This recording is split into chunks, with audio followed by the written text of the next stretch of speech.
Hey guys and gals, this is Sonic Arrow taking a look at the Tier 6 Russian Premium Medium Tank, the T-34-85M. But first I'd like to apologize because this video is most likely going to be slightly delayed. Hopefully it'll still come out on Monday, but there's been a power outage. I've just got the power back, and well, let's see if everything's still working properly. So the T-34-85M, 720 hit points, 32 tons with a 500 horsepower engine, so that's not too far off from the regular T-34-85. However, you do feel the sluggishness of this vehicle. You can't get around fast. You can flank, but not very fast. It's kind of like an E2 to an E8 on the American Sherman medium line. The T-34-85M is much faster, more maneuverable, and has a better cannon. The T-34-85M, not such a good cannon, but it does get a little bit more armor. So that's where it comes in. 75 millimeters of hull armor on the front, 45 on the side, 45 on the back. The turret is the same, 90 millimeters on the front, 75 at the side, 52 at the back. So we'll take a look at the regular T-34-85. It's got 45 millimeters of armor on the front and the side, and then 40 at the back. So that's the difference. This thing can bounce a lot of Tier 6 and lower shells. However, it doesn't get preferential matchmaking, so you can still meet Tier 8s, and then this cannon doesn't really work that well. It's an 85 millimeter, 126 millimeters of penetration, 160 average damage, premium rounds 167 millimeters of penetration, 0.42 accuracy and 2.5 second aiming time, so that's not great for a medium tank, but if you can get close enough, then it'll work out. Rate of fire 11.54 rounds per minute. The traverse 40 degrees per second to traverse the hull, 46 degrees per second for the turret. So that's not too bad, not too far off from the regular T-34-85. 350 meter view range, so that's 10 less, and a 525 meter radio range. So this is actually a little bit similar, well, the cannon is similar to the Chinese Type 58. It's also got an 85 millimeter, 128 millimeters of penetration. So it's got a little bit more than the T-34-85M, but it's about the same, but the aim time is much better. So we'll take a look at this in a game. Here we are on airfields, and in a top tier, well, almost a top tier match, there is one single tier 7 on each team, at least on my team. And this is where the T-34-85 shines, because it can pick on all the lower tier vehicles. So you can see it's not actually 53 kilometers per hour, it's about 35 on this kind of terrain, and it's kind of there for most of the time. Any turning will definitely decrease the speed.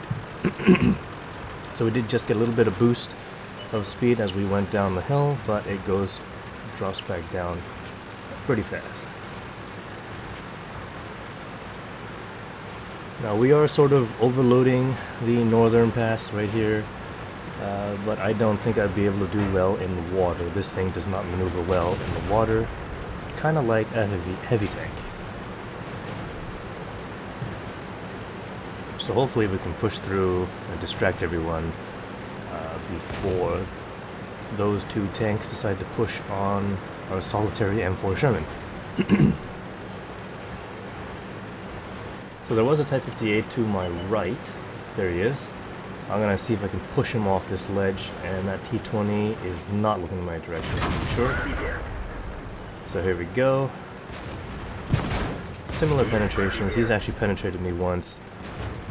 But I'm pushing him off right there. And I thought that was enough. He's going to go off and do his own thing right now, and I'm going to go over here. Avoid the artillery. And try to get rid of this T-20. But it looks like the team is doing pretty well so far. And, oh, looks like I just did minimal damage right there. So I was hoping to do a lot more damage than that. But oh well.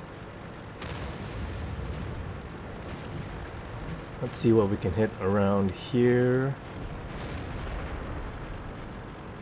There's a target. Never mind.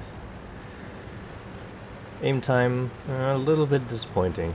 You can't really... you can snipe, but you have to aim for quite a while. Or... wow, what was that? A heat shell from... something small. I think. Didn't do much damage. Ah, an A43. So, side armor of this tank, not so good. So at the angle I'm approaching this A43 is actually pretty bad. He can still penetrate me, but he's backed off, so I should be fine. He's using a 57mm, because that thing shot really fast and didn't do much damage. That artillery, though. Apparently I am the most high-profile target here. Not KV-1, that's very slow. Good thing I tracked the A43. He's got a repair kit as well, but I catch him on the reload and he goes off the cliff as well. Now, we gotta go back for that M5A1 Stuart, because that thing, well, let's take care of this guy first. I thought he would have died earlier on. That's the one I pushed off, I'm pretty sure. During the beginning of the game. And there's an S51, something else. There's a Jackson as well, trying to take on this Stuart. Jackson is not exactly a maneuverable vehicle, so I'm going to head back while the rest of the team goes forward and mops up. So here's where the speed comes in, or could have come in, as I didn't actually get here in time to save the S51. Oh, and that was a miss. Nor did I get to save the Jackson. I also get to bounce off the side of an M5A1 Stuart, so that was disappointing. Okay, finally got him. Now, time to get back to the fight. We've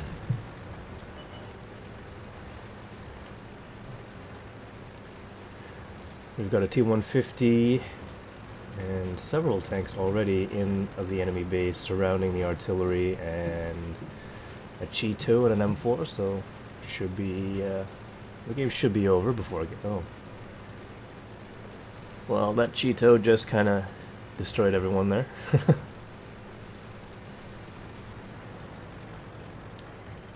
don't think the T-150 is going to be there in range to do much. He's kind of driving around over here. T-37 and a Chi-Nu-Kai. Well, perhaps I'll get a little bit more damage.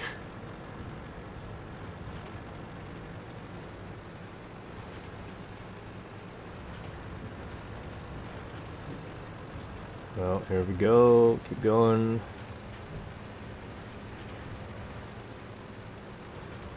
I'm going to drop down here. The T-150 is going to go in from the northern side, and we've got a Chi-Nu-Kai on the southern side, so let's see if we can trap the Cheeto. Oh no, the Cheeto's over there with the M4, so the Chi-Nu-Kai's kind of gone for now. Yeah. Too bad.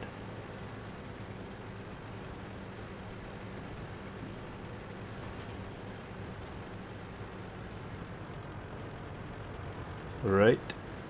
Let's see if we can get a line on that Cheeto. It looks like he was in the open. I got spotted. Oh, there's the Cheeto.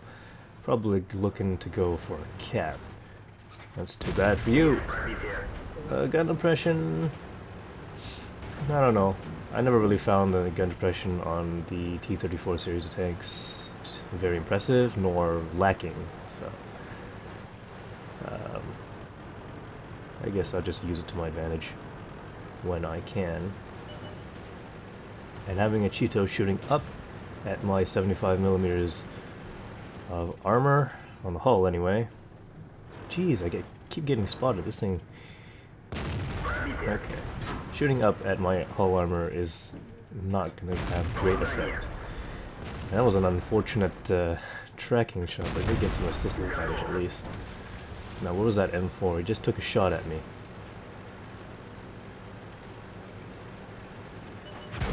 There he is, hiding in a bush. And that was most likely an HE shell. Oh, come on. How could that one miss? And there we go for the final and 6th kill. Top Gun, First Class, Mastery Badge with 1,025 points of experience earned. However, only 1,190 damage done, so that wasn't actually a lot of damage done, but I did get the kills. 17 shots fired, 15 hit, 12 penetrations, so the penetration is a little bit lacking, but I did get most of my shots in on target, although none of them were from over 300 meters away. So no sniping for this tank. How many bounces did I get? 3 bounces for a total of 290 damage, so that's not that great. Credits earned, well, if I did a little bit more damage, more credits, but I only did about 1,500 damage, so 40,000 credits earned on a premium account, 25,000 non-premium, but that's not too bad for this kind of game, I don't think. At least for tier 6. Tier 8s definitely make a lot more credits and also deal a lot more damage. So, no preferential matchmaking for this tank is kind of a killer. If it did have preferential matchmaking, this would be a great tank. But no preferential matchmaking. Who knows if they're going to change it. They don't normally change the premium vehicles, but if they do, and this gets preferential matchmaking, this would be a pretty good tank for your Russian medium crew. However, as of this moment, if you get into the lower tier matches, it's great. If you get into a tier 8, it's not so great. You're going to have to do a lot of fine driving and shooting to get things done. So thanks for watching. Please press that like button and leave some comments. I'll see you in future videos, hopefully on Thursday, if my equipment holds up. Bye-bye.